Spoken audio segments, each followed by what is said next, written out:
बोलिए सद्गुरुदेव भगवान की जय, बोलिए संत भगवान की जय। जय जय श्री राधे।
सदा परिभवग्न मभीष्टदोहम्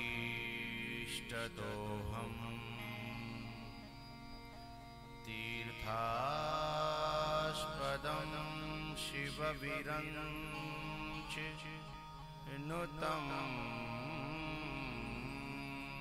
शरण्यम्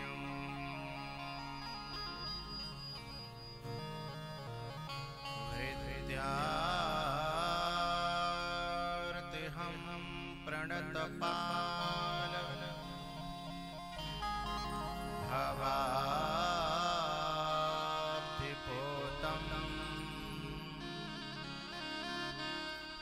वन्दे महापुरुषते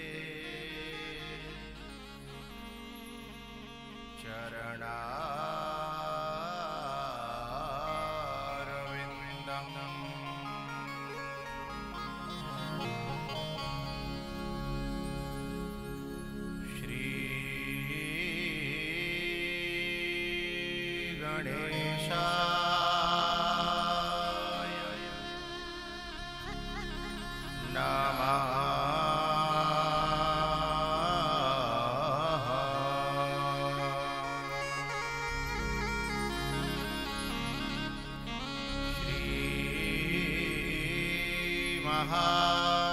महासरस्वत्यै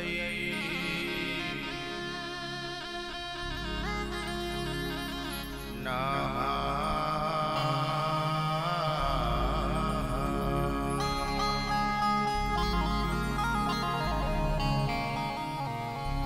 योऽन्तः प्रवेश्य मम वाच मिमां प्रशुष्टाम् सञ्जीवयत्यखिलशक्तिधर स्वधाम्ना अन्याश्च हस्तचरणश्रवणत्वगादि प्राणान्नमो भगवते पुरुषाय तुभ्यम्।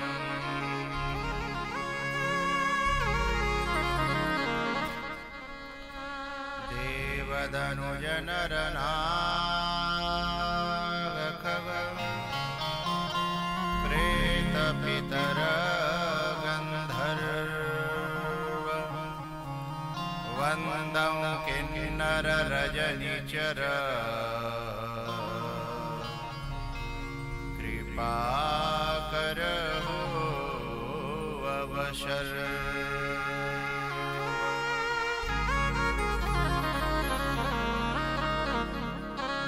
महावीर शरीर में तेज भरो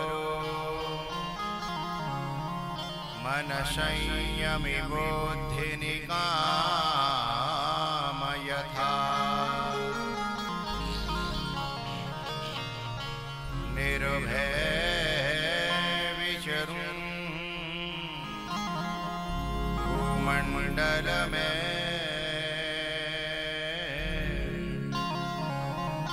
सबही मिलती जिया ऐसी कृपा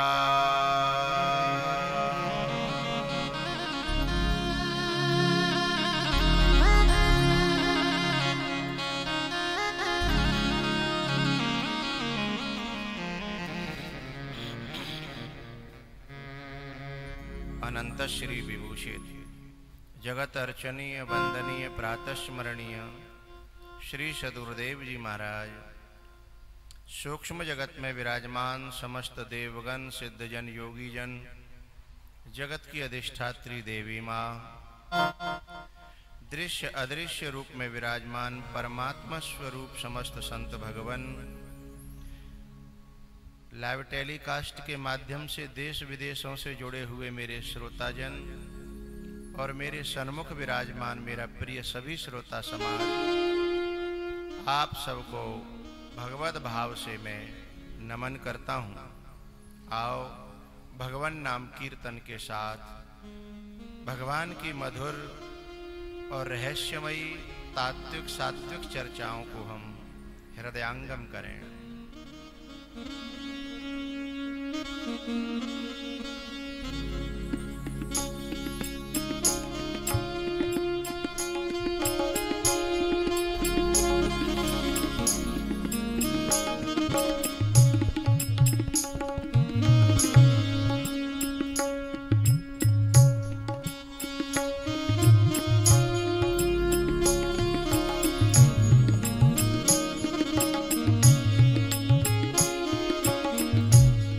श्री राम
पीछे बहुत श्रोताओं से कनेक्टिविटी नहीं हो रही है।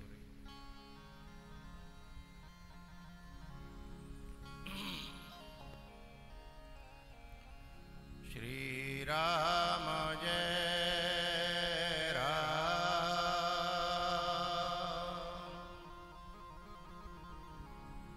जय जय राम।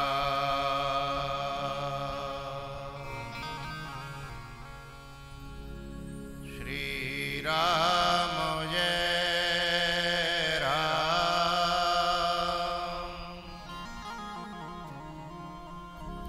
जय जय राम।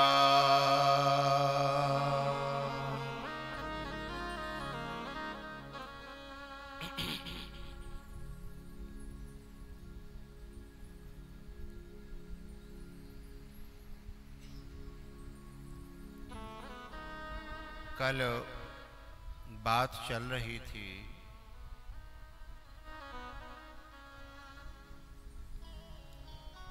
जन्मांतरे भवेत पुण्यम तदा भागवतम लभेत। जन्म जन्मांतरों के जब पुण्य होते हैं तो भागवत की कथा कराने का मन बनता है। हो पाएगी ये जरूरी नहीं है, केवल मन बनता है।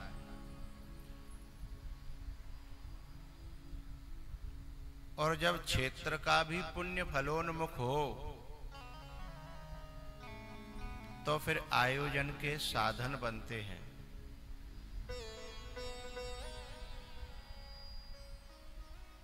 तो वह समय आपके गांव में आ चुका है, प्राप्त हो गया है। स्पीकर की आवाज कम है क्या? स्पीकर की आवाज कम है क्या? साउंड वाले को जनता पे भी ध्यान रखना चाहिए, कुछ मांग रहे हैं तो।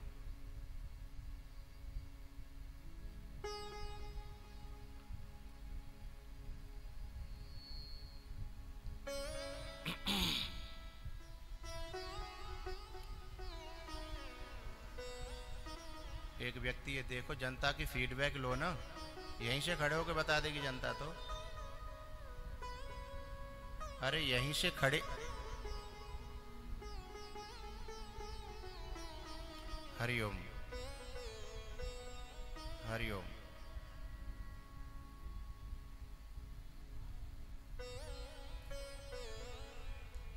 हरिओम।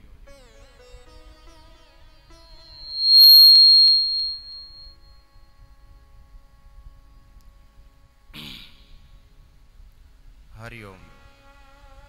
श्री राधे। हरिओम। श्री राधे। हरिओम।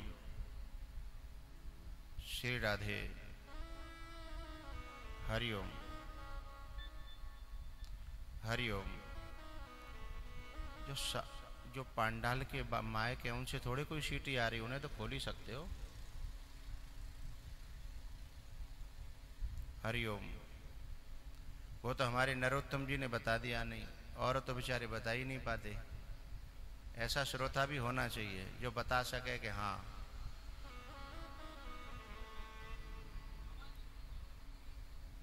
हरिओम। श्री राधे।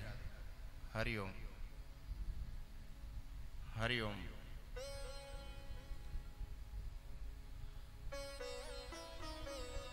हरिओम। श्री राधे। हरिओम। श्री राधे। हरिओम।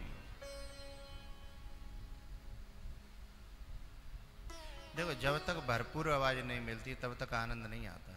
आ गई? हाँ।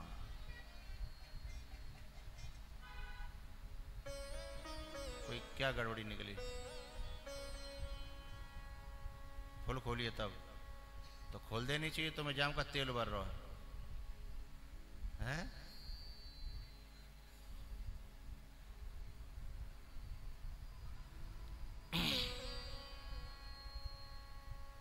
इंटरवल में।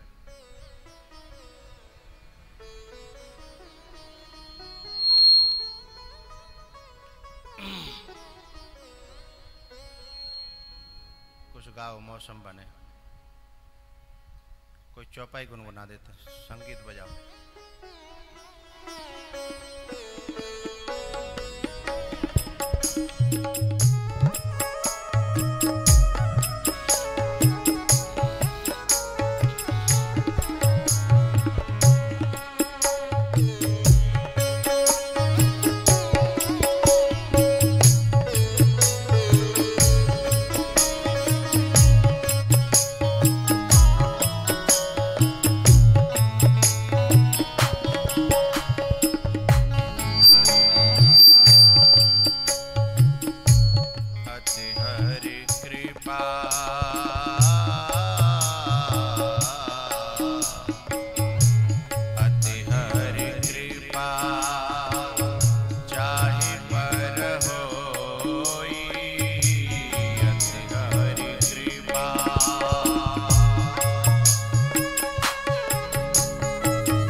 जाहि पर होई पाँव दे एहि मार्ग सोई।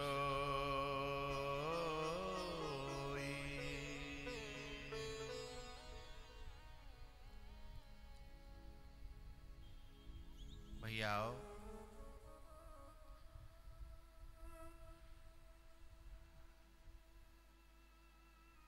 पीपल का और बरगद का जो पेड़ होता है वो अक्सर करके दीवालों में उपजता है। जब कोई बात मैं कहूँ तो थोड़ा सा सिर हिलाने का मुझे सहारा दिया करो कि बात समझ में आ रही, हाँ या ना। ऐसा होता है अक्सर करके, ज़्यादातर बीच खेत में तुम उखाड़ के लगा तो सकते हो, पर ये बरगद और पीपल उपजते अक्सर करके दीवालों में ही हैं। ठीक है भैया, कोई मूड ही ना हिला रहा हूं। अब मैं पूरी जवान हिला रहा हूं, खुद हिल रहा हूं पूरा, तुमने का मूड है तो हिलाओ, देखो तब बात बनेगी। 9 दिन 7 दिन है क्यों पंडित जी? देखो हमारी नानी जब कथा सुनाती थी तो कहती थी हुकरा दे तो रही हो, है त्यो हुकरा बंद और तो मेरी कहानी बंद है। तो ऐसे ही तुम जब हुकरा देते रहोगे तो मेरी कथा चलती रहेगी। तो ये दोनों पीपल और बरगद अक्सर करके उपजते हैं दीवाल में, लेकिन इन्हें रोपना पड़ता है कहीं और।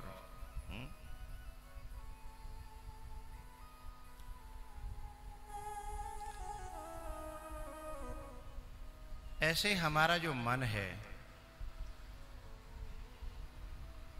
वो उसका लगने का स्वभाव तो कहीं और है।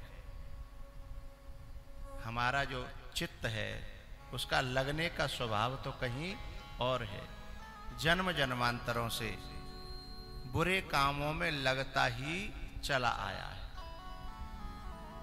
लेकिन जब गलत जगह लगता है, जैसे पीपल दीवार में लगा है, बरगद दीवार में लगा है, तो नुकसान कर रहा है, दीवार को फाड़ रहा है, तोड़ रहा है? लेकिन वही जब एक अच्छी जगह पर रोड के किनारे कोई उठा करके लगा दे, वही पीपल और बरगद दुनिया को छां देता है, पंछियों को आसरा देता है? और हवन के लिए संविधा देता है। पीपल तो वही है। ऐसे ही हमारा मन जो दुखों का कारण है, जन्म मरण का कारण है, बुरी से बुरी योनिया में ले जाने वाला है, नरक में भी पहुंचाने वाला है, ये तो दीवार को तोड़ना हो गया। लेकिन जब यही किसी किसान के हाथ में पेड़ पड़ जाए और उचित जगह पर स्थापित हो जाए, ऐसे ही किसी संत के हाथ में, किसी सदगुरु के हाथ में, किसी बुद्ध पुरुष महापुरुष के हाथ में हमारा मन का ये बरगद का पेड़ यदि पड़ जाए, लेकिन हम भाई सौंप दें। गीता में भगवान ने अर्जुन से कहा, मत तो तू अपनो राज दे मोए, न दौलत दे, न कुछ खिला पिला, मुझे तेरा कुछ नहीं चाहिए, पर एक चीज तो देनी पड़ेगी। बोले क्या? मय्ये बमन है, मय्ये बमन आधत्स्व, मुझे तेरा कुछ नहीं चाहिए, तू शरीर को दुनिया को दे दे, हाथ पांव दुनिया को दे दे। भाई दुनिया तो सही बात पूछो तो हाथ पावन की जरूरत है, जब तक काम कर रहे है तब तक बाबा जऊ को और बहू को है, और जब हाथ पांव ना चल रहे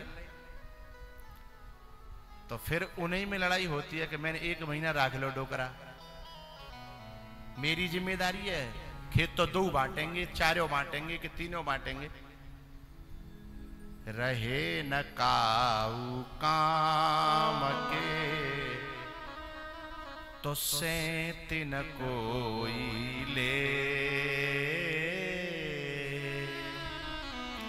छोटे छोटे बच्चे जब लड़ते हैं ना, मम्मी मेरी, हट मम्मी मेरी, तेरी नहीं है, पापा मेरे हैं, तेरे नहीं है, पापा मेरे हैं, तेरे नहीं है। लेकिन जब वही किसी काम के नहीं रहते तब लड़ाई होती है कि मेरे ही बट में आ गए हैं, मेरे ही बट में आ गए, 1 महीना रख ले, 1.5 महीना रख ले। रहे न काऊ काम के।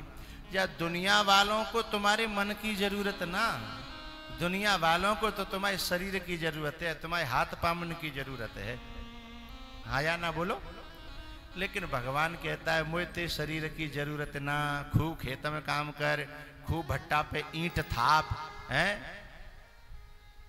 मुझे कोई जरूरत ना। लेकिन हाँ, तू जहां रहे मन मेरे में लगा के रख, हैं, मन मेरे में लगा के हो। तो इस काम को कौन करता है? मैं साची बात बताऊं, महापुरुषों की बताई भाई, इस काम को परमात्मा, दुनिया में सबसे ज्यादा शक्तिशाली परमात्मा ही तो है, उससे बड़ा शक्तिशाली कोई नहीं है।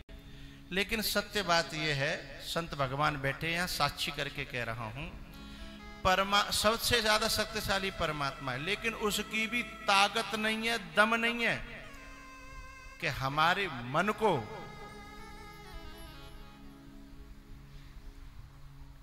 बदल सके, हमारे मन को परिवर्तन कर सके। ये दम तो काऊ संत में, काऊ महापुरुष में, काऊ महात्मा में ही है, और काऊ की माई के लाल की दम में। लेकिन ये दम कब होगी?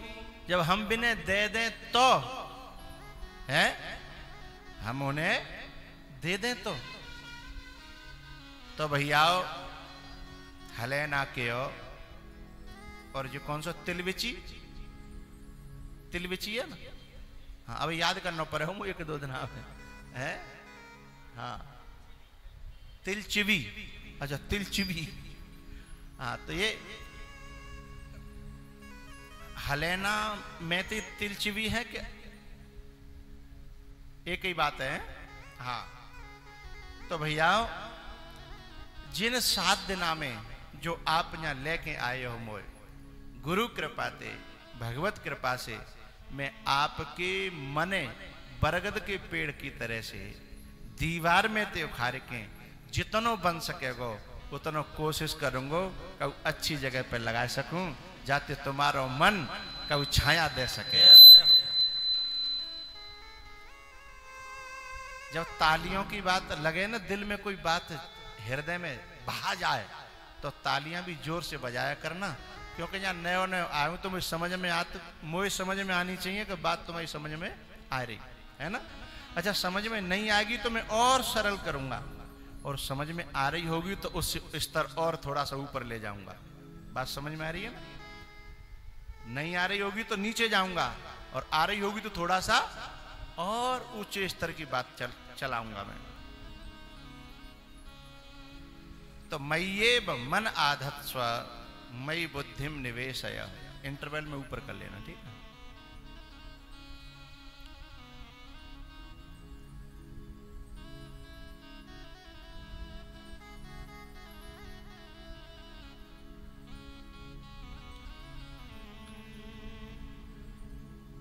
भगवान ने स्वयं कही है मच्चित्ता मदगत प्राणा,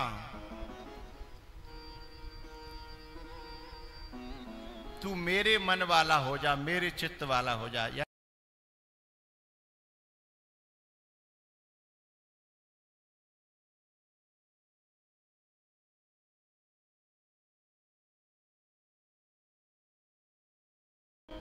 करो विधि नाना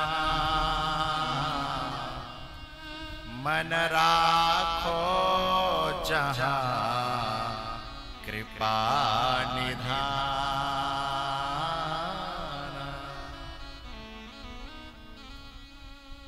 भगवान कहते हैं कि मच्चित्ता भव, मेरे चित्त वाला हो जा, मन मना भव, मेरे मन वाला हो जा। मैं तो बिल्कुल ना कह रहा हूं कि बारात में मत जाए, है? मैं मना कर ना करो कि बारात में मत जाए, जा, लेकिन मन मेरे पास रखना। मैं मना नहीं कर रहा, मन मेरे पास रखना। तो भैया ये कथा क्या है? ये कथा हमारे उस मन को उखाड़ करके। अच्छा एक बात बताऊं, ये आज दूसरा दिन है कथा का, तो 6 दिन बचे हैं। पहला दिन तो कलश यात्रा में और भूमिका में निकल गया। इन 6 दिनों में मैं उखाड़वे की कोशिश करूंगा दीवार में थे, क्योंकि उखाड़वो बाको कोई हंसी खेल ना, समझ रहे हो? मैं उखाड़वो क्योंकि बाकी जड़ें यानी कहां कहां तक जन कितनी गहरी चली जाती हैं, तो उखाड़ना भी कोई हंसी खेल नहीं है। पर इन 6 दिनों में यदि पूरी तरह नहीं उखाड़ेगा तो ने कहा हला हिलू के चले जाऊंगा, है? तो बाद में दोबारा फिर में आयो या कोई और आयो तो बस सरलता आ जाएगी, है? उसे सरल हो जाएगा। तो जहां भक्त और भगवान मिलते हैं वहां स्तुति और वरदान का कार्यक्रम चलता है। भक्त स्तुति करता है और भगवान वरदान देता है, ठीक है। जहां भक्त और भगवान मिलते हैं, जहां 2 राजनेता मिलते हैं वह राजनीति की बात चलती है, 2 किसान मिलते हैं तो खेती की बात चलती है। लेकिन जहां संत और भक्त मिल जाते हैं वहां सत्संग होता है, जहां भक्त और संत मिल जाते हैं। अच्छा, वहां कुछ करना नहीं पड़ता, बिजली को बल्ब में पहुंचना चाहिए, फिर कुछ करना नहीं, अपने आप जलेगा। ऐसे ही भक्त और संत जब मिलेंगे तो सत्संग के लिए कुछ योजना नहीं बनानी, कुछ नहीं करना, उसके पहुंचते ही अपने आप चलेगा। भक्त और भगवान की चर्चा भी सत्संग नहीं है, वहां तो स्तुति है और वरदान है। केवल संत और भक्त की चर्चा अथवा संत और संत की चर्चा, ये दो ही सत्संग में आती हैं।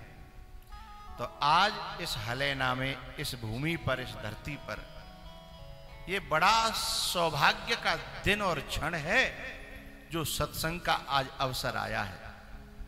बिनु सत्संग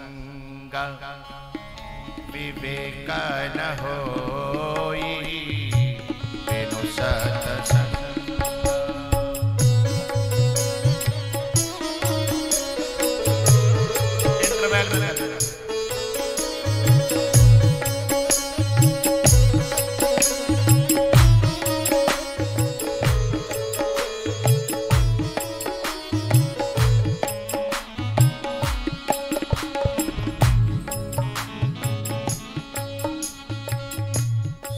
संगते दुर्लभ संसारा,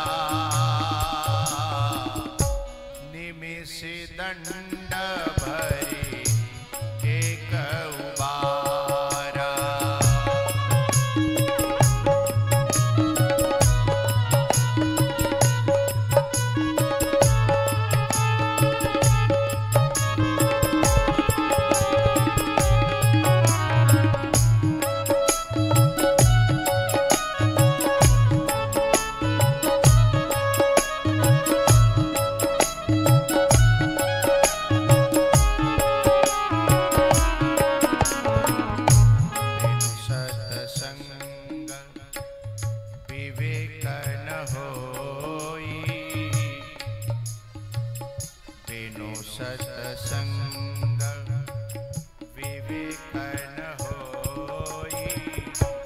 राम कृपा बिनु सुलभ न सोई।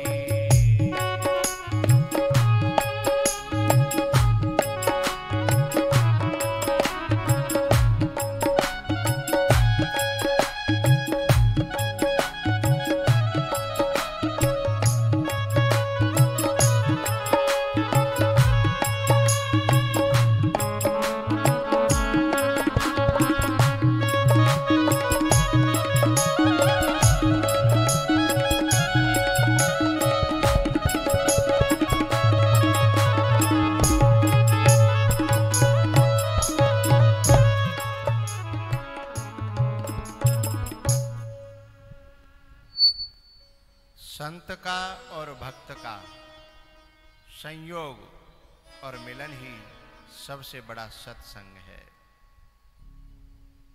इस कथा में, भागवत जी की कथा में, ये जितने संवाद हैं ज्यादातर संत और संत के अथवा संत और भक्त के संवाद हैं। एक बार नारद जी महाराज बद्रीनाथ में सनत कुमारों से मिले हैं।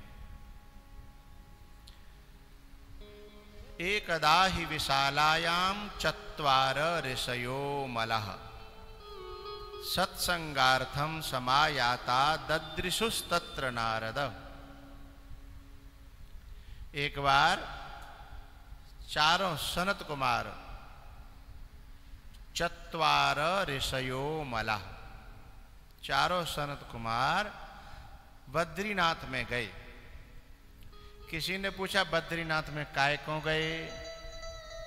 नर और नारायण का जो मंदिर है उस मंदिर के दर्शन करने के लिए? बोले नहीं, दर्शन तो किए ही, लेकिन मुख्य उद्देश्य दर्शन का नहीं था।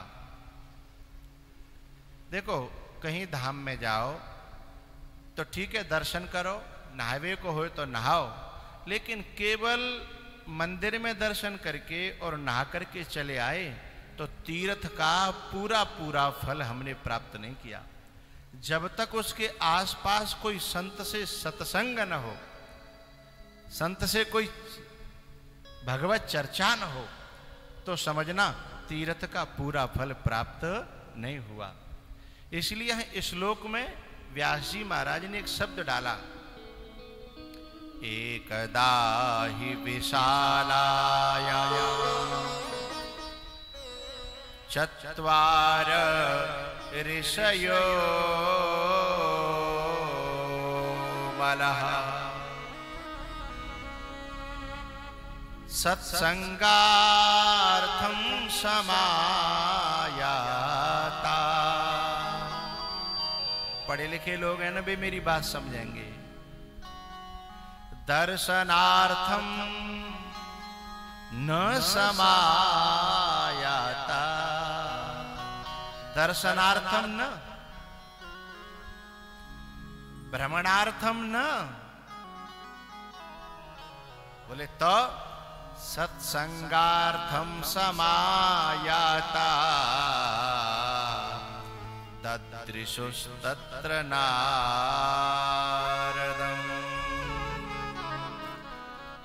नारद जी महाराज ने उनको देखा, चरणों में प्रणाम किया। सनत कुमारों ने पूछा, अरे महात्मा, अरे साधु, आपके मुख पे चिंता और कहां बड़े बड़े आतुर उतावले से होकर के तुम कहां जा रहे हो, जरा बताओ तो सही। तब नारद जी ने कहा कि हे सनत कुमारो, मैं पृथ्वी पे गया था भ्रमण करते करते, और पृथ्वी पे मैंने एक दृश्य देखा। क्या? कि वृंदावन में यमुना के किनारे एक नारी रो रही है और उसके बगल में दो बूढ़े व्यक्ति सिसक रहे हैं, मूर्छित हैं और बुढ़े हैं। मैंने उस युवती से पूछा, देवी क्यों रो रही हो और तुम कौन हो? तब उस देवी ने कहा, अहम भक्तिरिति ख्याता इमौ मे तनयौ मतौ ज्ञान वैराग्य नामानौ कालयोगेन जर्जरौ। हे नारद जी, मैं भक्ति हूं और ये ज्ञान वैराग्य दोनों मेरे बेटा हैं, किंतु काल योगेन जर्जरौ, ये ऐसा समय पाकर के इस वृंदावन में मूर्छित रह गए हैं, बड़े बूढ़े रह गए हैं, मरणासन रह गए हैं, जर्जर रह गए हैं। कौन? ज्ञान और वैराग्य। इसलिए मैं रो रही हूं। अब कैसे हूं जे, यदि इनको बुढ़ापा दूर होए, इनकी मूर्छा दूर होए, जिनकी बीमारी दूर होए, तो मुझे शांति मिले। भैया, जाके जीवन में ज्ञान और वैराग्य यदि स्वस्थ नहीं है, जागृत नहीं है, उसके जीवन में शांति आने वाली नहीं है। क्योंकि सर्वावस्तु भयान्वितम भुवि निर्णाम वैराग्यमेवा भयम। इस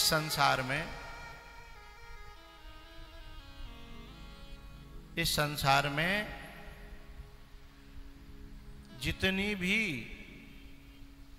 विद्याएं हैं, वस्तुएं हैं, लेकिन सुख नहीं दे सकती बिना वैराग्य के और बिना ज्ञान के।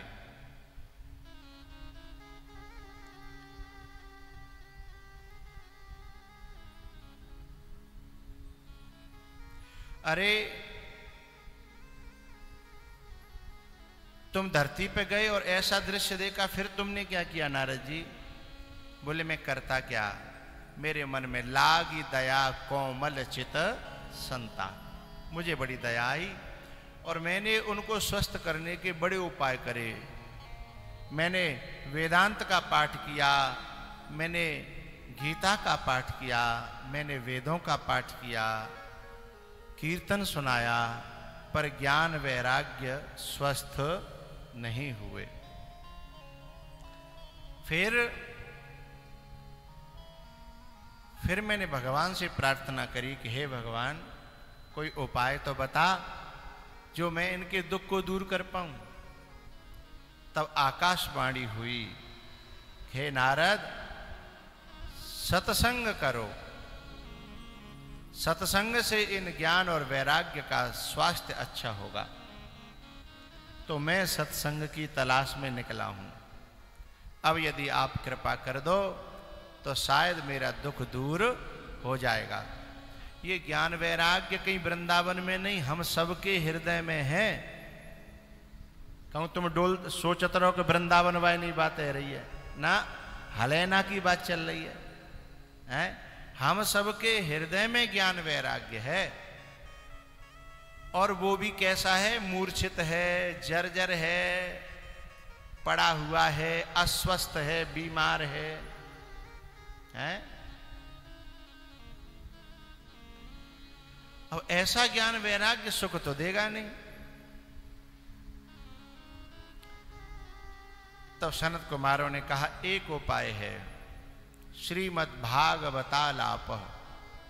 यदि उन्हें भागवत जी की कथा सुनाई जाए तो वे स्वस्थ हो सकते हैं, उनकी बीमारी दूर हो सकती है। अच्छा,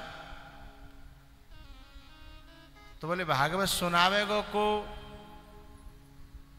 सनत कुमारों ने कहा हम तो जई काम के लिए डोल रहे हैं, हम पे तो दूसरों कोई काम ही ना।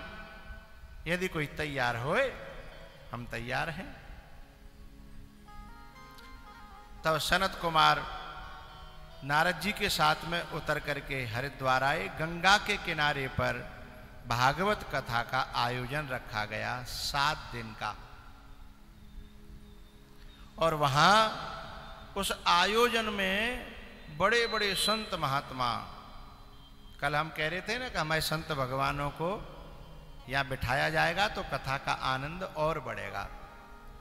पर या भाई बे महाराज जी ना दिख रहे, हमें जो ट्रैक्टर पे ऊपर बैठे का है। हाँ, अभी बे ना दिख रहे, और संत तो हमारे हैं।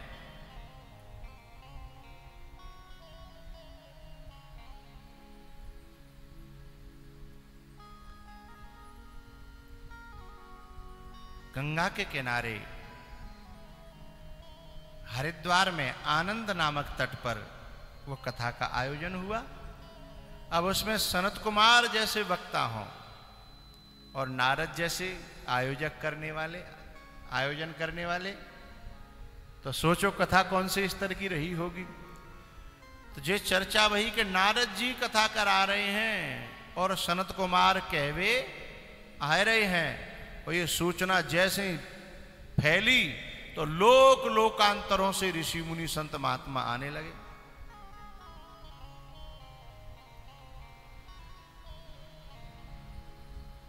भृगुर्वसिष्ठश्च वनश्च गौतमो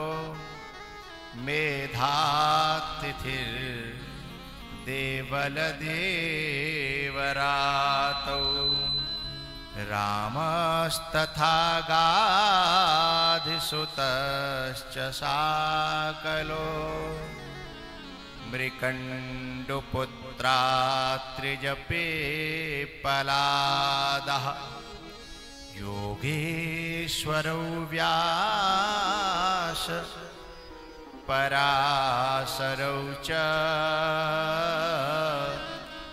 छायासुको जाजलिजन्मुख्यः भृगुर वसिष्ठस् च्यवन गौतमो मेधा थितिर देवल देवरातौ। गाधिसुत यानी विश्वामित्र जी महाराज, गाधि तनय मन चिंता व्यापी, गाधि सुतश्च शाकलो मृकंड पुत्रात्रिज पिप्पल। बड़े बड़े ऋषि मुनि संत महात्मा, और कछु तो अपने ओरिजिनल रूप में आए और कछु रूप में छुपा के आए, क्योंकि अपने असली रूप में जाओ और माँ फिर सम्मान प्राप्त करो, पांव छीवे वारे नहीं चैन लगन दें, तो फिर कथा में विघ्न पड़ता है ना। इसलिए बड़े बड़े ऋषि मुनि संत महात्मा विघ्न न पड़े, इसलिए चुपचाप रूप बदल करके उसी मस्त उस महफिल में बैठे। भैया जब यह कथा प्रारंभ हुई और जैसे जैसे कथा के दिन होते आए, उन भक्ति के पुत्रों में ज्ञान और वैराग्य में ऊर्जा का संचार होने लगा, शरीर में जान आने लगी। और जैसे 7वां दिन आया, दोनों पुत्र खड़े हो गए और वहीं पर भगवान का भी प्राकट्य हुआ और कीर्तन होने लगा। उस कीर्तन में ऐसा नृत्य हुआ कि भक्ति भी नाचने लगी, और स्वयं ठाकुर जी कृष्ण भगवान अपने उद्धव, अर्जुन, सुखदेव आदि अपने सखाओं के साथ में और उस महफिल में पधारे। श्री कृष्ण गोविंद हरे मुरारे, हे नाथ नारायण वासुदेवा। इस प्रकार की ध्वनि चारों तरफ गूंजने लगी।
वा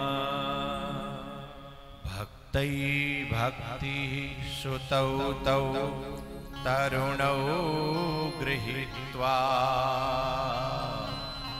प्रेमैकरूपा सहसा विरासी श्री कृष्ण गोविंद हरे मुरारे नाथेति नामानि मुहुर्वदन्ति नाथेति नामानि मुहुर्वदन्ति।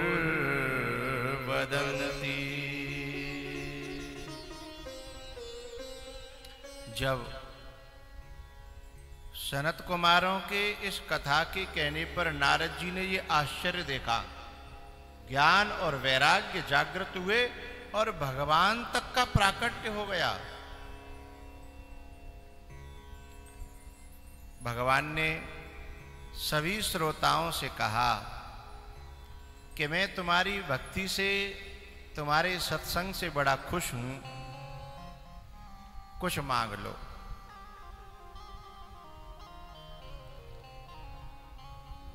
अब जो भक्त थे वहां ज्यादातर निष्काम थे।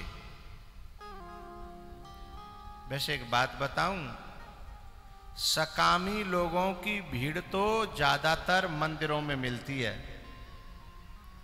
सकामी लोगों की भीड़ तो ज्यादातर मंदिरों में मिलती है। कथा में तो सत्संगियों की भीड़ मिला करती है। सत्संगी समाज कथा में आता है। इसलिए ए मैया पीछे हटो, अभी चलती कथा में नहीं।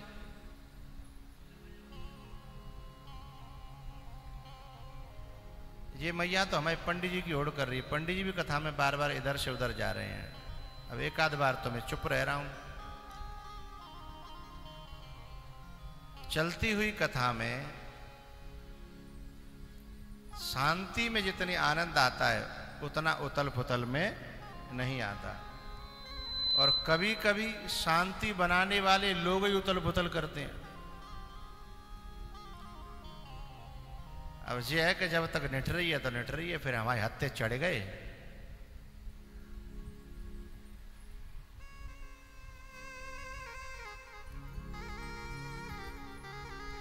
तो स्वयं भगवान ने उन श्रोताओं से कहा कि कुछ मांग लो। संत भगवान बैठे हैं, इसलिए ऐसी कथा लेकर के चलूंगा जो संतों के और भक्तों के मतलब की हो।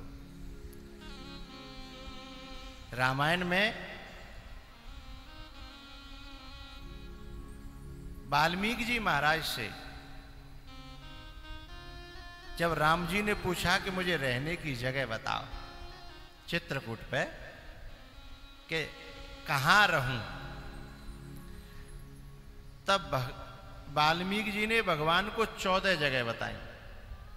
उन 14 में से एक जगह बताई, जे नहे न चाहिए कबहु कछु, तुम सन सहज स्नेह। जे नहे न चाहिए कबहु कछु, तुम सन सहज स्नेह। बस हो निरंतरता सुर, बस हो निरंतरता सुमन, सोराउर निज गेह।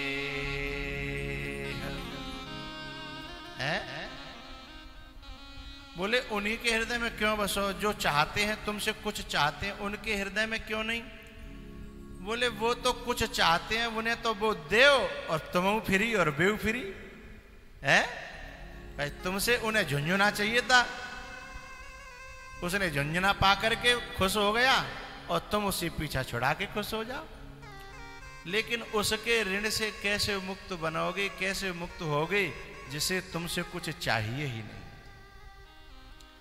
जब हनुमान जी सीता जी की खोज करके आए तब राम जी ने कहा था, सुनो सूत तो ही ऋण में नाही,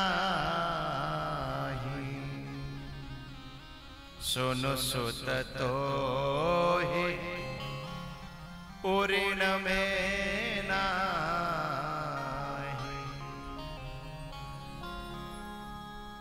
किसी ने कहा कि क्यों आप ऋण क्यों नहीं हो सकते?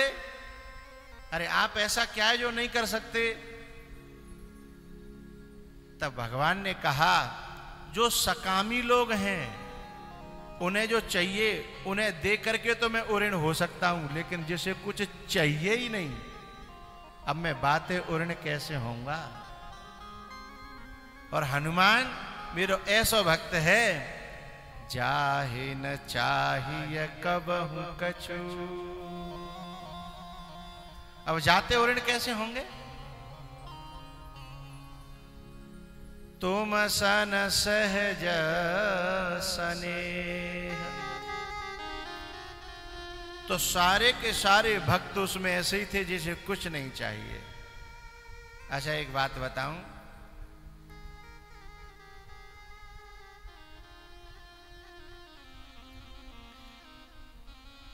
कोई आपको कुछ देना चाहता हो और आपको उसकी जरूरत नहीं है, और जो देने वाला है वो ये कहे कि मैंने तो निकाल दिया, मैं तो वापस रखने वाला हूं नहीं, और आपके आसपास कुछ लोग ऐसे हों जिन्हें जरूरत हो, तो फिर आप क्या कहोगे? भाई तैने निकाल दो, मुझे चाहिए ना, तो अगल बगल वारे दे दे, हैं चल तू जिन्हें दे दे। तो जो निष्कामी भक्त लोग होते हैं वे जब भक्ति करते हैं तो उन्हें तो कुछ चाहिए नहीं, लेकिन पता है वे वह मांगते हैं जो समाज के काम आ जाए, जो जगत के काम आ जाए, वे उनके शरीर से परोपकार होता है। इसलिए उन लोगों ने क्या मांगा कि हे भगवान, जो गंगा के किनारे जो ऋषि मुनि संत महात्मा थे उन लोगों ने भगवान से मांगा कि हे प्रभु, अब जब भी किसी भी युग में और कहीं भी कथा हो वहां किसी न किसी रूप में आप जरूर उपस्थित होना। इसलिए जहां जहां कथा होती है ना, अच्छा एक बात बताओ, आप सब लोग यहां बैठे हो, जिस जगह पे आप बैठे हो ये वैसे होटल है, हाँ या ना? लेकिन सही सही बताओ, इस समय क्या होटल सो लग रहा है ना? इस समय होटल तो नहीं लग रहा। क्यों? जहां पर सूर्य होगा वहां प्रकाश होगा, जहां राम होंगे वहां अयोध्या होगी, और जहां कथा होगी वहीं पर वृंदावन, मथुरा, काशी और सारे तीर्थ आ जाते हैं।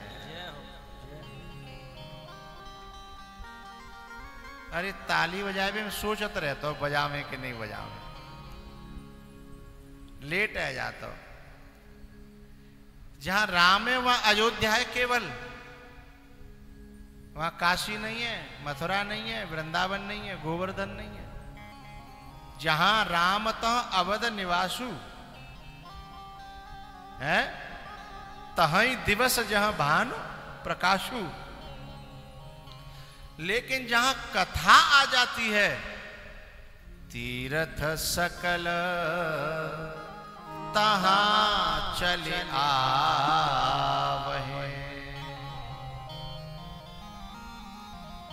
जिस समय कल कलश यात्रा निकल रही थी तो हमारी माताएं सिर पे कलश लेके जा रही थी।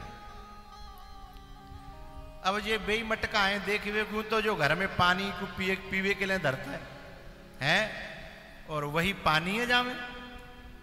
लेकिन फिर इतना क्यों सजाया गया?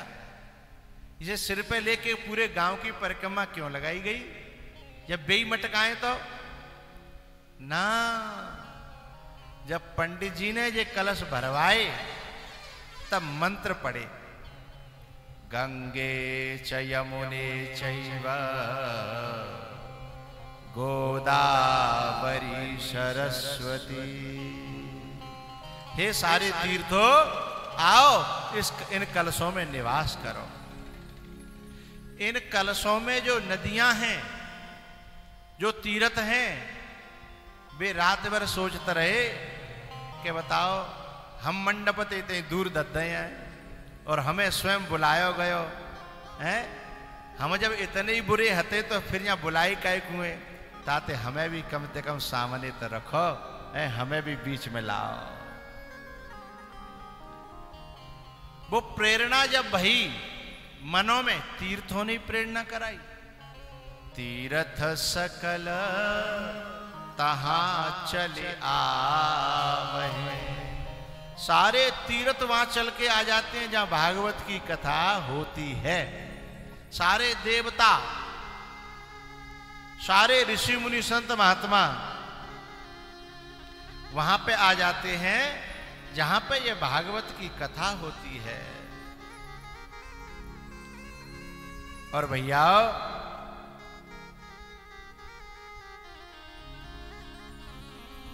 जहां ठाकुर जी विराजमान हो, संत विराजमान हो, तीर्थ विराजमान हो,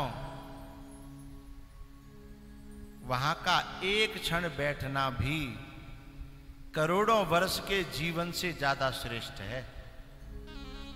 बात समझ में आई? वहां का एक क्षण बैठना भी करोड़ों वर्षों के जीवन से ज्यादा महत्वपूर्ण है। भाई अभी होटल में कोई जब आता है तो हमारे बेटर लोग भाई मीनू सुनावत हैं, मटर पनीर फलानो पनीर ठिकानो पनीर फलानो और दाल और चिकनी और पटालो कटी जने जने काका इतनी स्पीड में बोलते हैं कि सुन भी बार को दिमाग फैल जाए हैं। फिर वो कहता है रुक के ना कि दोबारा बोले, फिर दोबारा बोलेगा। फिर बामे तो कोई एक चीज चुनी जाएगी।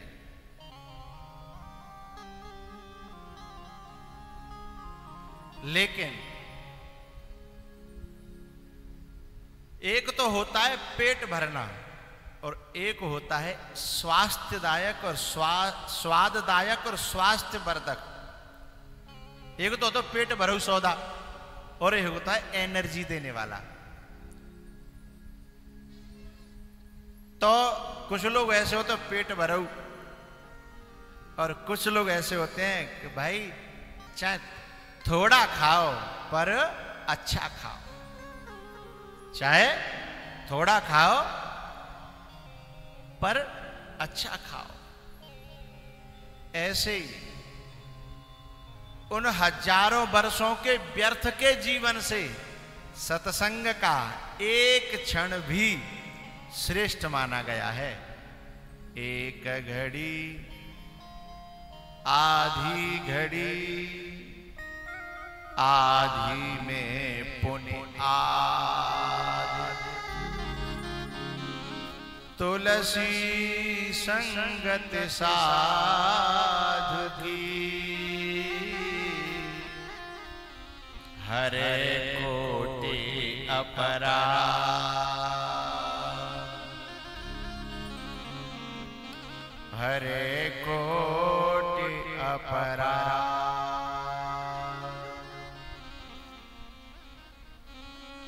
तो ये जितने भी भगवान के पार्षद थे तीर्थ से, वे सब गूढ़ रूपेण संस्थिता, वो गुप्त रूपेण वहां पर विराजमान थे। तो जब ज्ञान भक्ति वैराग्य के दुख को दूर देखा, भगवान को भी प्रकट होते हुए देखा नारद जी ने अपनी आंखों से, तब सनत कुमारों ने पूछा कि नारद जी ने पूछा, हे सनत कुमारों एक बात बताओ, ऐसी जा कथा में कितनी शक्ति है कि इसने 7 दिन के अंदर भगवान को प्रकट कर दिया। ज्ञान और वैराग्य को स्वस्थ कर दिया और सबरे तीर्थ चले आए। ऐसी और को कौन कौन सी शक्ति है जामे मुझे बताओ पूरी बात। तब सनत कुमारों ने कहा कि ये कथा यदि श्रद्धा और विश्वास पूर्वक सुनी जाए, प्रेम पूर्वक सुनी जाए, तो सभी असंभव कामों को संभव कर सकती है। सदा दुराचार रता विमार्गगा। बोले जो व्यक्ति जीवन भर बुरे कामन में रहे हो, लेकिन यदि सच्ची श्रद्धा से और या कथा में बैठ जाए तो ऐसे व्यक्ति को भी पवित्र करके भगवान के धाम को भेज सकती है। बोले कह रहे हो कि कहूं देखो है? बोले हाँ देखो है। देखो तो हजारों जगह है, पर तुम्हें विश्वास के लिए एक आध जगह बताऊं? बोले हाँ। तब सनत कुमारों ने धुंधकारी की कथा सुनाई। धुंधकारी जो था वो इतना बड़ा पापी था कि अपने कर्मों के कारण प्रेत बन गया। पूरी कथा तो मैं क्या सुनाऊं? अपने कर्मों के कारण प्रेत बन गया। एक दिन उनका छोटा भाई गोकर्ण जो महात्मा था, संत था, तीर्थों में विचरण करता था। जब उसके प्रेत बनने पर गांव लौटा तो एक दिन वो रात्रि में उसके सामने हाथी और घोड़ा के रूप में प्रकट हुआ धुंधकारी। गोकर्ण जी ने कहा कि भाई तुम कौन हो? सोई अपने रूप में आ गया। अहम भ्राता त्वदीयोस्मि, मैं तुम्हारा बड़ा भाई हूं। धुंधकारी ते नामतः स्वकीये नैव दोषेण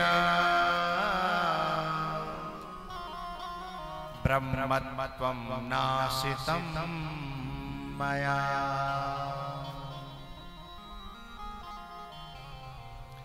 अहम भ्राता त्वदीयोस्मि,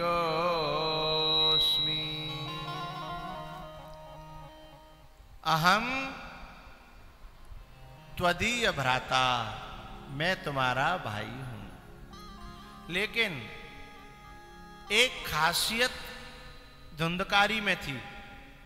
उसने दोष न तो अपनी मां में देखा, न अपने बाप में देखा, न संसार में देखा। वो क्या कह रहा है? स्वकीये नैव दोषेण, मैं अपने ही अपराध के कारण, अपनी ही गलती के कारण मैं प्रेत बन गया हूं। चाहे एकाध हजार युग बीत जाएं, व्यक्ति का आध्यात्मिक विकास तब तक नहीं होगा, आध्यात्मिक समृद्धि उसके जीवन में तब तक दस्तक भी नहीं देगी, जब तक वह व्यक्ति अपने उत्थान और पतन का कारण दूसरों को मानता रहेगा। अपने उत्थान और पतन का कारण दूसरों को मानता रहेगा, तब तक उसके जीवन में श्री गणेशाय नहीं हो सकता है आध्यात्मिक संपत्ति की प्राप्ति के लिए। और जैसे ही उसका कारण खुद को माना, उसी क्षण उसकी यात्रा शुरू हो जाएगी अच्छे मार्ग पे।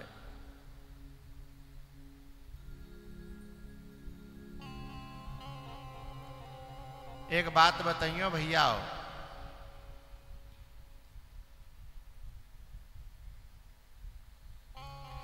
अब तो पक्के मकान बन गए हैं। तुम्हारे हलेना में कलश यात्रा गई थी, तो मैंने भीतर देखो कछु ऐसे मकान हते थे तो ईंट के ही, पर ऐसे हते गिरासू। कैसे? गिरासू। मैंने निगाह डारी बिन पे, लेकिन भले ही गिरासू हते पर बिन में ईंट पक्की हती। लेकिन यहाँ ऐसे बड़े बूढ़े बैठे होंगे जिन्होंने पक्की ईंटों से पहले कच्चे मकान देखे होंगे। हते हैं क्या जिंदे? कच्चे मकान बिना ईंट के हते हैं? बड़े बूढ़े बैठे होंगे जिन्होंने देखे। ठीक है, वो लोग इस बात को समझेंगे पहले वह कच्चे मकान में, और हम लोग अपना मुंह देखे हुए के लिए शीशा लगवा लेते, कांच लगवा लेते, दीवार में ही, है ना? हाँ या ना? हाँ, बड़े बूढ़े तो हाँ करें कम से कम जिन्होंने देखा है। मैंने खुद देखा ना, इसलिए मैं अपना अनुभव बता रहा हूं। तो वहां में शीशा लगवा लेते हैं। और पहले जो सब जितने जो आजकल चलता है, जो क्रीम पाउडर फोड़ कुछ नहीं चलता था। नहाए धोए सरसों का तेल मुंह पे चिपरियो हैं और चल दे दावत के लिए। अच्छा, हम लोग जब कांच में मुंह देखते थे पहले, तो मुंह तो दिखता था कांच में, लेकिन जब संभारने का मन होता था तो कांच में उंगलियां घुसेते कि मुंह में।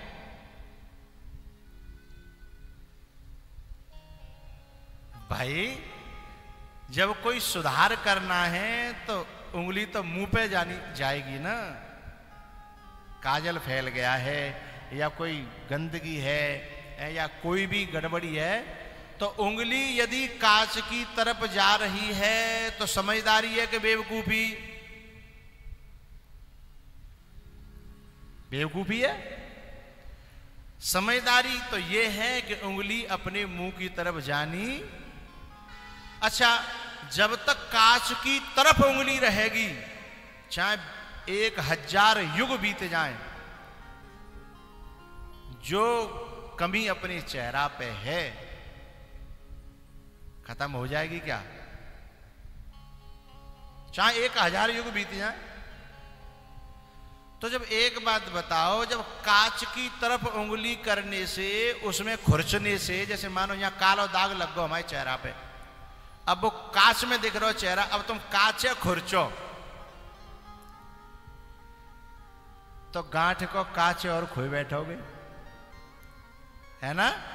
गांठ को जो नेका दिखारो का हो वो और बेचारो सुपड़ा साफ है जाएगा। तो कांच माने दर्पण, दर्पण माने दुनिया, संसार। जब कमी हमारे जीवन में दिखे, परेशानी हमारे जीवन में दिखे, तो उंगली अपने चेहरे की तरफ करना, तो वो कमी सुधर जाएगी। और कछु दिना बाद दुनिया में वो अपने आप दिखने लगेगी सफाई। बात समझ में आ रही है ना? नारे अलाव करो। नहीं आ रही हो तो आ रही है, ठीक है। तो जब हम उंगली अपने अंदर होगी, अपनी तरफ होगी, और कमी जब अपन में सुधारी जाएगी, तो वह को परिणाम तत्काल तो नहीं, जो कांच में तो परिणाम तत्काल दिख रहा है, लेकिन दुनिया के दर्पण में, संसार के दर्पण में चेहरा अपना कुछ दिन बाद दिखाई देता है। यानी दुनिया तुम्हें बहुत जल्दी तुम पे विश्वास नहीं करेगी। आज अच्छे बनो तो 1 आध साल 6 महीना तक तो लोग कहेंगे अरे देखो हमने, हम सब जानते हैं, 100 मुंह से खाए, अब बनना है, हमसे पूछो, हम जानते हैं, हम बाकी बगल के हैं।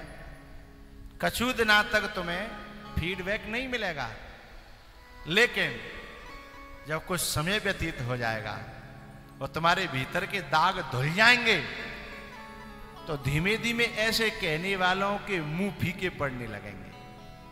बात समझ में आ रही है ना?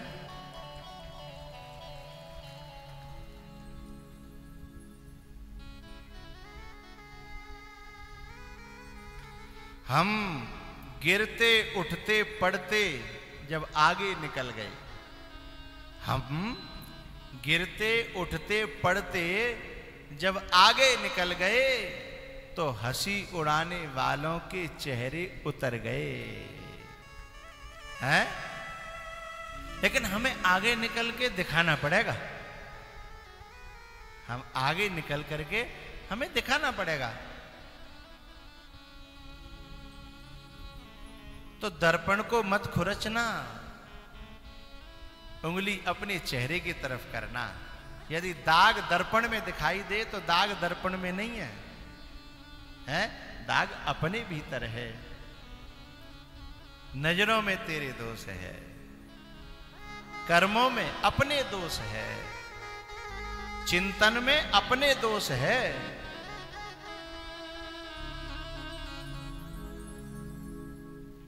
नजरों में खुद के दोष है, औरों में देखता। बात काय पे चली? धुंधकारी का कल्याण इसलिए हो गया, चाहे कितना बुरा हो।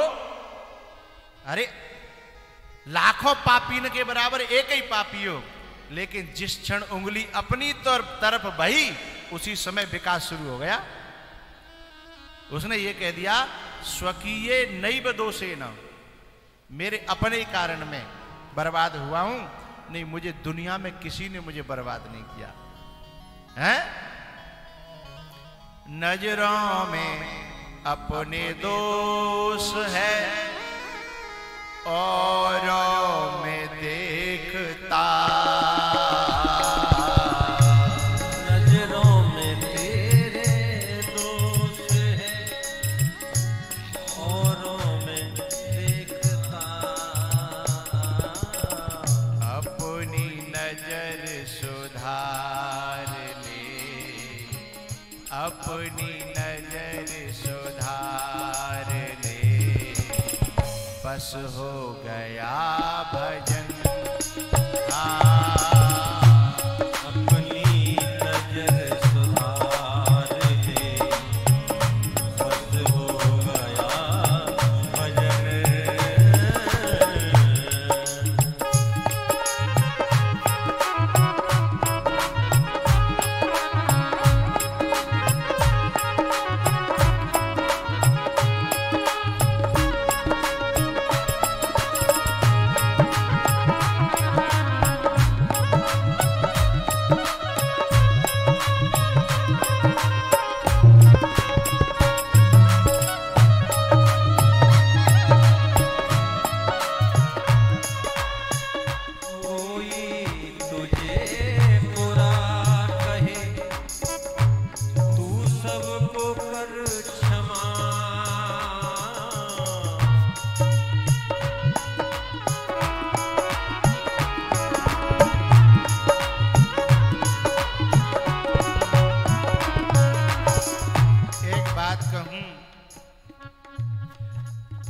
एक बहुत पक्की बात बता रहा हूं, महापुरुषों की कमाई हुई, पहचानी हुई और जानी हुई।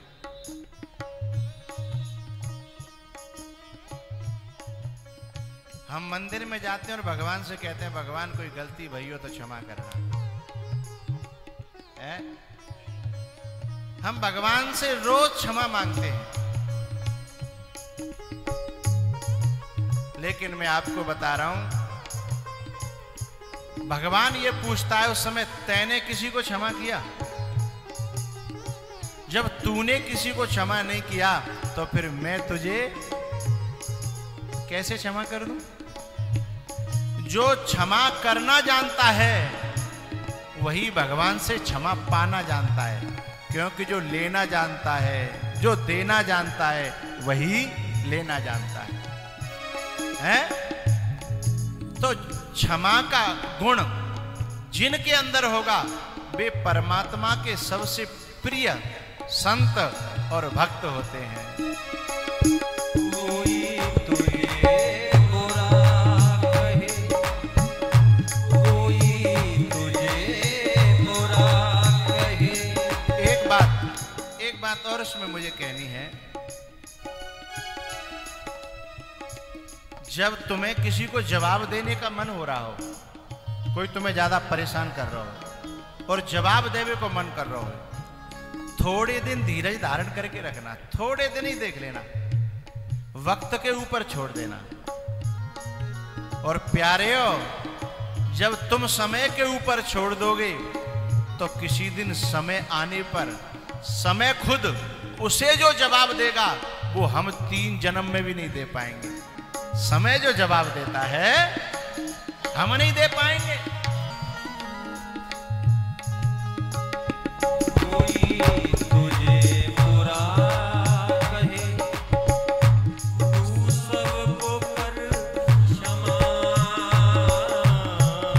तू सबको कर क्षमा।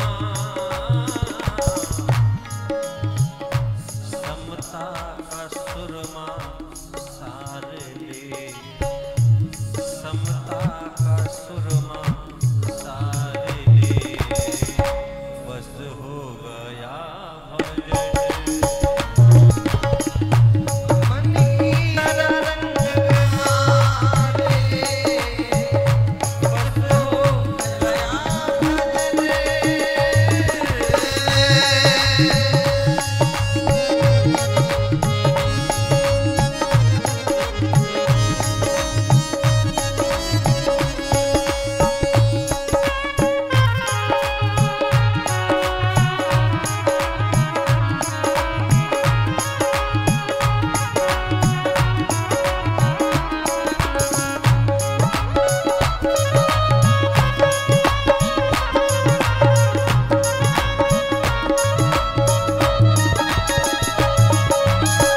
नजरों में तेरे दोस्त है, औरों में देखता, औरों में देखता। अपनी नजर सुधार ले, अपनी नजर सुधार ले, बस हो गया भजन।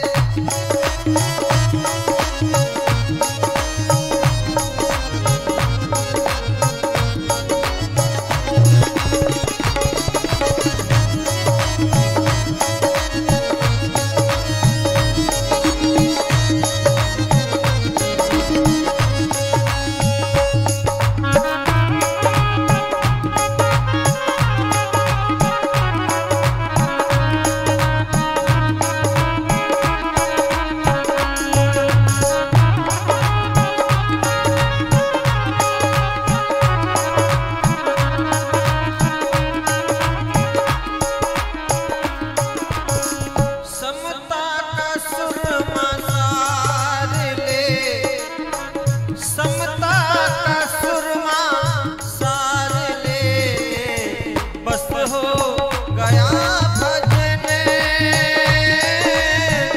मन की तरंग मार ले, बस हो गया भजन। अपनी नजर सुधार ले, बस हो गया भजन।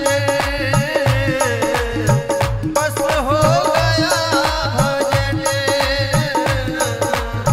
बस हो गया भजन। नजरों में खुद के दोष है, गैरों में देखता। मेरे गुरुजी एक बात कहते हैं कि बेटा, पापी से पापी व्यक्ति के पास बैठ जाना कोई बात नहीं, बुरे से बुरे के पास बैठ जाना कोई बात नहीं, पर एक व्यक्ति के पास बिल्कुल मत बैठना। मैंने कहा किसके? बोले जो अपने दोषों को औरों पे मढ़ता, जो अपने दोषों को, अपनी बुराइयों को जो औरों के ऊपर मढ़े, ऐसे व्यक्ति का संग करने से अपनी बुद्धि जब ऐसी बन जाएगी तो जिंदगी में विकास के सारे रास्ते खत्म हो जाएंगे। इसलिए धुंधकारी के विकास का रास्ता, उद्धार का रास्ता कहां से खुला? वो कहता है स्वकीये नैव दोषेण।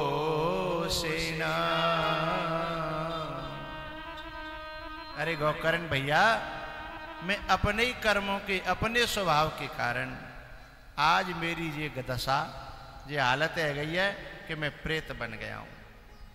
तब गोकर्ण जी महाराज ने उस धुंधकारी का उद्धार करने के लिए 7 दिन की सप्ताह करी और रोजाना बांस में उसका आवाहन किया और रोजाना एक एक दिना में एक एक गांठ फटती वही चली गई। जन्म जन्मांतरों के पाप मिटते हुए चले गए। और जब 7वां दिन आया तो बीच सभा में, उस समय पांडाल नहीं बना था, उस समय वृक्षों के नीचे कथाएं हुआ करती थी, और उस बगीचे में और बीच में एक विमान उतरा। सभी श्रोता दंग रह गए, अरे ये कौन? तो भगवान के स्वयं दूत थे उस विमान में। और उस गांठ के फटने पर वो जो धुंधकारी था वो दिव्य रूप में आ गया। जैसे रामायण में सबसे ज्यादा गंदा खान पान रखने वाला गीध, सबसे ज्यादा गंदा खान पान रखने वाला गीध, लेकिन जब राम के हाथों में आ जाता है और सीता जी को बचाने के लिए अपने पंख कटवा लेता है, तब राम जी उसे कहते हैं कि हे तात, तुम कहो तो मैं तुम्हें दोबारा फिर से वैसा ही कर दूं। बोले ना, अरे जिंदगी तो हजारों बार मिली है और मिल सकती है, लेकिन आज जैसी मौत फिर मिलेगी नहीं। है ठाकुर जी की गोद में आपका दर्शन कर रहा हूं, जिह्वा पर आपका नाम है, और आपके काज में ही पंख कटे हैं। ऐसी मौत क्या आप दोबारा मुझे दे सकते हो? राम जी ने कहा नहीं दे पाऊंगा। तो बोले काय को मुझे भटका रहे हो? मेरे बन करके और मुझे भटका रहे हो? नहीं नहीं, अब नहीं, बस अपने धाम जाने का मुझे अवसर दो। तो वहां शब्द आया चौपाई में, गीध देह तजे धरि हरि रूपा, गीध देह तजे धरि हरि रूपा।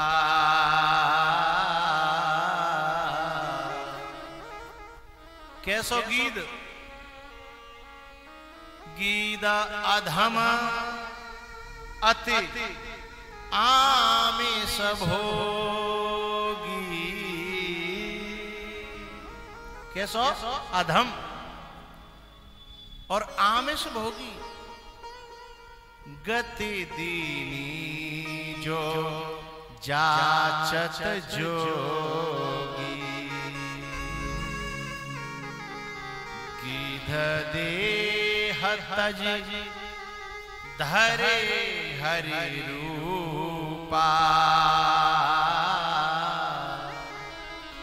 ये धुंधकारी, चोरी करने वाला, जुआ खेलने वाला, गलत खान पान करने वाला, ये धुंधकारी।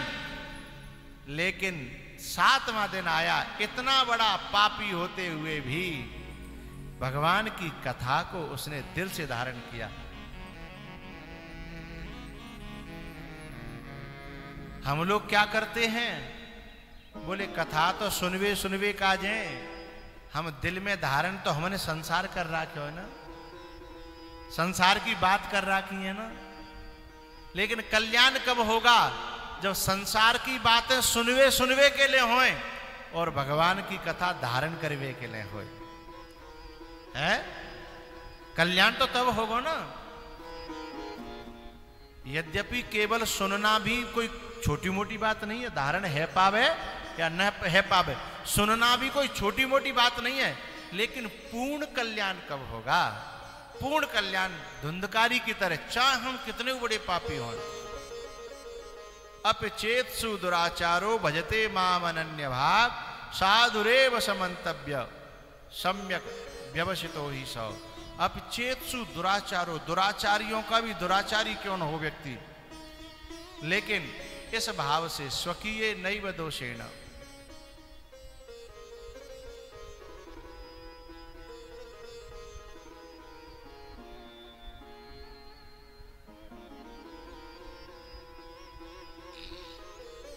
स्वकीय नैव दोषेण ब्रह्मत्वम नाशितम मया। जब ये बात बैठ जाएगी,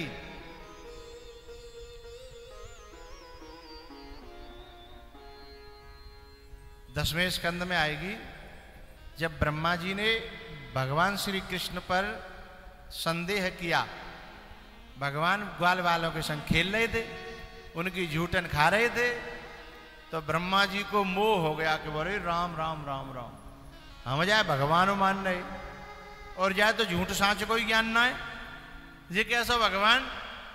अब ब्रह्मा जी ये भूल गए कि प्रेम की लीला में क्या से क्या हो सकता है, ये भूल गए और भगवान के बछड़ों को और ग्वाल वालों को चुरा ले गए। भगवान ने कही चलो पहुंचो तुम लोक में, फिर हम देखते हैं तुम्हें, हैं। तो ब्रह्मलोक में भगवान के पहुंचवे थे, पहले कन्हैया पहुंच गए। कृष्ण भगवान ने जाकर के ब्रह्मा का रूप बनाया और लोक में जब घुसन लगे तो पहरेदारन थे कहते सुनो भैया, आजकल नकली ब्रह्मा बहुत घूम रहे हैं, कोई मोते बाद में आवे तो बढ़िया तरह कुटाई पिटाई करके, मोते आज्ञा की जरूरत ना है, कुटाई पिटाई करके बाद में बात करियो, आओ फिर मेरे पास ले आइयो। अब आए ब्रह्मा जी, कौन से भाई, असली के नकली? असली भाई, और नकली तो पहले ही घुस गए। आए ब्रह्मा जी, सो द्वारपाल पर जो द्वारपाल हतकाई बेने के सीधे साधे से हते, सो बेने कही वैसे भगवान की तो ब्रह्मा जी की आज्ञा तो जय के पहले कुटाई पिटाई करी जाए, पर ना कोई बात ना है, पहले बात अंत समझ जाए तो सज्जन को यही काम है भाई, भाई बात अंत समझ जाए तो लट्ठन की और लातन की क्या जरूरत है, वो तो बाद की बात है। तो उन्होंने दरवाजा रोक दिया और बोले कि सुनो, यहां तुम जैसों के लिए एंट्री नहीं है, आज्ञा नहीं है, प्रवेश नहीं है। अब ब्रह्मा जी दाढ़ी अपनी ऐसे करके बोले हैं, किससे बात कर रहे हो तुम मुझे जानते हो? अब भी बोले कि हम तो इज्जत से बात कर रहे हैं। अब ऐसी भाषा जब सेवकों की हो जाए तो मालिक की क्या हालत होगी। ब्रह्मा जी ने कहा तुम्हारी अकल ठिकाने है? तब उन सेवकों ने कही कि हमारी तो ठिकाने है, तुम्हारी ठिकाने लगा दें। का बताओ बहुत देर रह गई, तुम हम राम राम कर रहे बढ़िया तरह तुम बात कर रहे, नहीं हमें तो ऊपर से सीधो ऑर्डर गोली को है, हैं? ब्रह्मा जी बोले आज जिनकी भाषा ही चेंज हो रही है। एक बात बताऊं भैया, जब ऊपर वाले की निगाह टेढ़ी हो जाए ना तो संसार की सारी की निगाह टेढ़ी हो जाती है, हैं?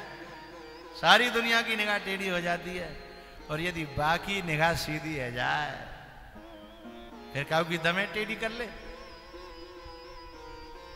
ब्रह्मा जी के तरफ सबकी निगाह टेढ़ी है। पता है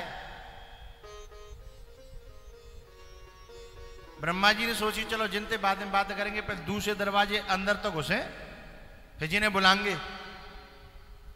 अब दूसरे दरवाजे की तरफ गए तो बामे न वैसे लोग गए, भगत सिंह और सुभाष चंद्र बोस के दल के, वे गरम दल के आदमी है। तो जैसे ही ब्रह्मा जी घुसे, बिन्ने नहीं हलो हाय और राम राम श्याम श्याम कजू करी, मगर सीधे टूट पड़े और दे दे दे दे ब्रह्मा जी में।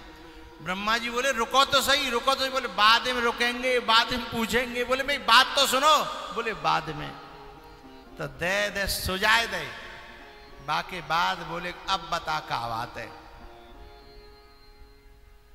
बोले तुम अपने मालिक पर ऐसे हाथ उठा रहे हो, तुम्हें अपना कुछ डर है कि नहीं? तब बिन ने कही कि तो जैसे बहरूपिया बहुत डोल रहे हैं दुनिया में। अब ब्रह्मा जी बोले को मैं और बहरूपिया है? यदि मैं तुम्हें बहरूपिया लगता हूं तो तुम्हारा मालिक कहाँ है? बोले चलो अंदर दिखावे हमारा मालिक। ठीक है, ऊपर थे तो बढ़िया तरह कुटाई पिटाई को आदेश है, वो तो हम थोड़ो सो ही न का अरे कुछ लोग कर लो है। अब ब्रह्मा जी बड़े दंग। अब जैसे ही ब्रह्मा जी अंदर गए तो मोर मुकुट वाला गद्दी पर बैठा हुआ। ब्रह्मा जी को तो मोर मुकुट वाला दिखाई दे और सब लोगों को ब्रह्मा दिखाई दे। सोई ब्रह्मा जी पावन में गिर पड़े और सब लोग जो बोले देख ले हथवा नकली है, नकली है तभी तो पावन में गिर पड़े हो, असली होता तो। तब ब्रह्मा जी ने वहां कन्हैया की स्तुति करी है और स्तुति करके फिर जे ना शिकायत करी कि तुमने मैं चौ कुटवायो पिटवायो और मेरे ही नौकरन थे। जे ना कही का कही, अपने ही कर्म से जल गया मेरे प्यारे है, अपने ही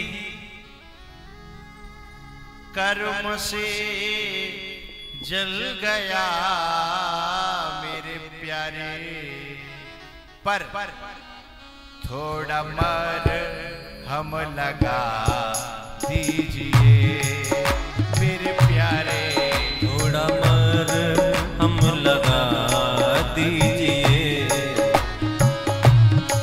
अपने कर्मों से खुद जल गया मेरे प्यारे, अपने कर्मों से, अपने कर्मों से खुद जल गया मेरे प्यारे, थोड़ा मर हम लगा दीजिए मेरे प्यारे, थोड़ा मर हम लगा दीजिए।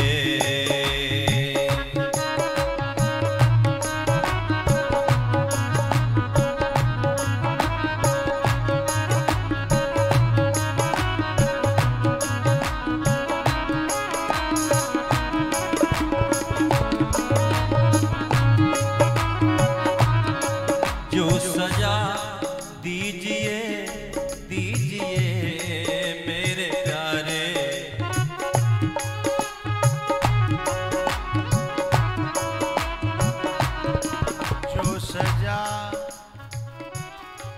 जो सजा दीजिए दीजिए मेरे प्यारे, अपने काबिल बना दीजिए, अपने काबिल बना लीजिए मेरे प्यारे, अपने काबिल बना लीजिए।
घर हुआ मेरे प्यारे मेरा दिल,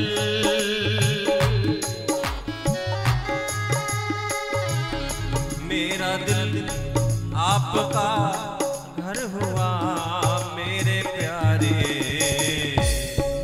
आते जाते रहा कीजिए मेरे प्यारे, आते जाते रहा कीजिए।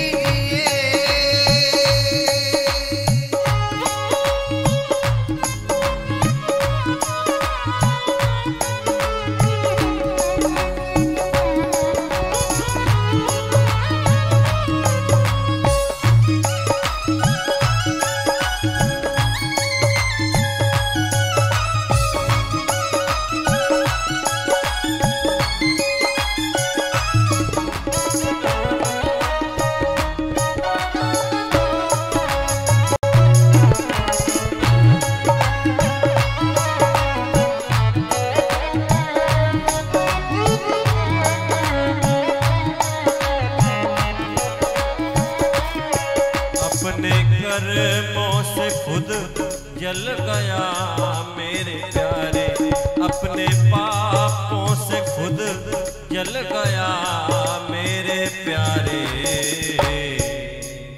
लेकिन एक बात बताऊं, बहुत बड़ा कलेजा चाहिए अपने को गलत समझने के लिए, अपने को गलत मानने के लिए, है बहुत बड़ा। दूसरे पे दोषारोपण करना बड़ा सरल है, दूसरे को बुरा भला बता देना बड़ा सरल है। बड़ा साहस और बड़ा कलेजा चाहिए अपने अंदर ये मानने के लिए कि मैं गलत हूं, गलती मेरी है, ये ओछे आदमी के बस की बात, ये टुच्चे मुच्चे के बस की बात। अपने पापों से खुद जल गया मेरे प्यारे, अपने कर्मों से, अपने कर्मों से खुद जल गया मेरे प्यारे। थोड़ा मरहम लगा दीजिए, थोड़ा मरहम लगा दीजिए मेरे प्यारे, कम से कम मुस्कुरा दीजिए मेरे प्यारे, दर्द दिल की दवा दीजिए मेरे प्यारे, थोड़ा सा मुस्कुरा दीजिए मेरे प्यारे, थोड़ा सा मुस्कुरा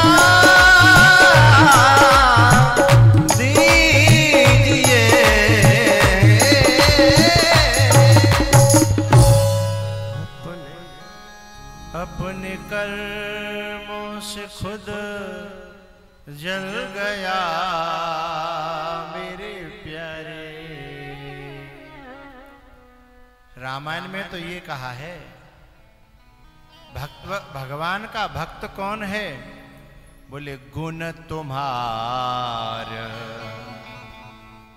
कोई अच्छाई होए तो भगवान की कृपा माने, कोई भलो काम है जाए तो भगवान की कृपा, गुरु की कृपा, संत की कृपा माने। लेकिन कछु बुरो है जाए तो गुण तुम्हार समुझई निज दोषा। गुण तुम्हार, गुण तुम्हार समुझई निज दोषा।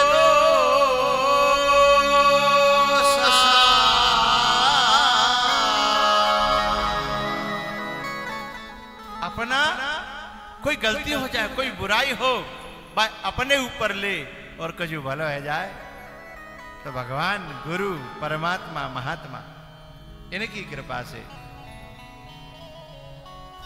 तो समझना भक्त है। इसलिए ब्रह्मा जी ये स्वीकार करते हैं, तभी तो भगवान ने क्षमा कर दिए। वो कहते हैं अपने ही कर्म से जल गया मेरे प्यारे। अपने कर्मों से खुद जल गया मेरे प्यारे, थोड़ा मरहम लगा दीजिए मेरे प्यारे, थोड़ा मरहम लगा दीजिए। जो सजा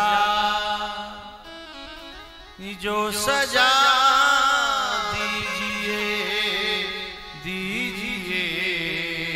मेरे, सरगम किस ऐसे लगा करे तो और अच्छी लगेगी। जो सजा दीजिए मेरे प्यारे, पर अपने काबिल बना लीजिए मेरे प्यारे, अपने काबिल बना लीजिए। स्वकीये नैव दोषेण, स्वकीये नैव दोषेण ब्रह्मत्वं नाशितं मया, मनुष्यत्वं नाशितं मया, मुमुक्षत्वं नाशितं मया। मेरी जो मुमुक्षा है वो मैंने खुद नष्ट कर ली, जो मेरी मनुष्यता है वो मैंने खुद नष्ट कर ली। इंसानियत मेरी मर गई है, मेरा जमीर मर गया है। आज इंसान का इंसानियत ही तो मर गई है। इंसान का चेहरा मोहरा वो तो सब ज्यों के त्यों है, नेकाद बदले हुए। पहले हाइट ज्यादा होती थी, लंबाई चौड़ाई ज्यादा होती थी, बामें तो थोड़ी कमी आई है, लेकिन इंसानियत तो बिल्कुल ही गायब सी हो गई ना। लेकिन इसका जिम्मेदार व्यक्ति किसी दूसरे को न दे, जिम्मेदारी किसी दूसरे पे न डाले। स्वकीये नैव दोषेण ब्रह्मत्वं नाशितं मया। तो ये जब ये मान्यता आना, ये समझ आना, ये समझ लो पहला कदम है अध्यात्म मार्ग का। और ये नहीं आया तो लाख तपस्या हो, लाख यज्ञ हो, ये नहीं आया तो समझ लो तुम्हारा कदम अभी शुरू ही नहीं हुआ। तो जैसे ही धुंधकारी ने ये स्वीकार किया तो दिव्य रूप धारण कर लिया। जैसे गीध ने गीध देह तज धरे हरे रूपा। बोलो बाल कृष्ण भगवान की। एक बात बताऊं भैया, आप लोग अब बड़ी शांति से और बड़ी एकाग्रता से और बड़ी प्रेम से सुन रहे हो और मुझे सुनावे में आनंद आ रहा है, बहुत अच्छा लग रहा है।